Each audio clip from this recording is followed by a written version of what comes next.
I'm a big believer that every one of us has 10 people that really care about us in our life is sort of the average. So, between grandparents, children, there's about 10 people that really truly care if you're no longer on this planet. So 10 other people. So in my view, 250, 300 lives a summer, we just affected 3,000 people, not just 250 people. Yeah. So to me, if you save one life, if all of this is good for one life, 10 other lives were just affected. Hello, this is U.S. Coast Guard Sector Eastern Great Lakes Commander Captain Mark Kuperman. As we look towards a safe boating season, let's talk today about a few things you can do to make the most of the experience. For the most part, boating is a great recreational activity, but on the water, things can turn from peaceful to disastrous in an instant. Wearing a U.S. Coast Guard approved life jacket is one of the simplest life-saving strategies that you can have as a recreational boater, and knowing when to put it on is just as important.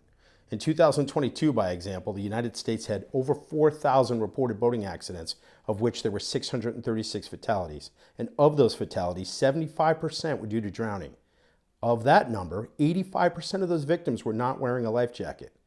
One of the things you can do to really get yourself prepared is take a boating safety course. These can be offered through the U.S. Coast Guard Auxiliary or through the Power Squadron.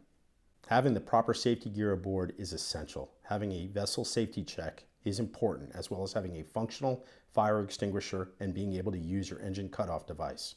While these are just a few items, the emphasis here is on properly ensuring safety for your vessel.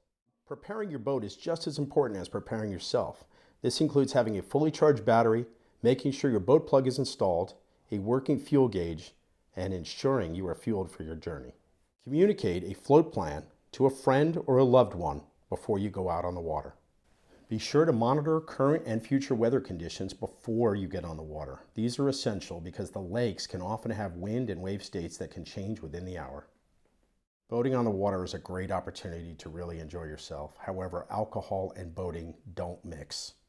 Boat sober. In any given year, almost 20% of boating mishaps involve alcohol. Over 40% of the boating season cases that we had for the U.S. Coast Guard across 2 lakes in 2023 were related to disabled vessels. As you find yourself on the water this summer, you may find there situations where you need to ask for help. In those situations, we would ask you to follow several lines of communication. First and foremost is if you have a radio on board, use your VHF channel 16, where the Coast Guard will be able to hear you.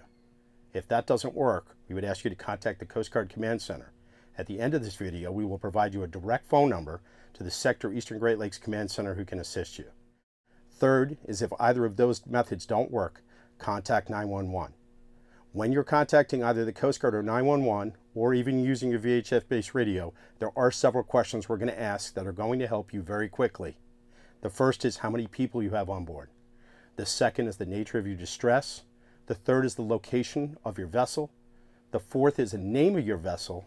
And the fifth is whether you have life jackets on board, which are key to your survival. Thank you.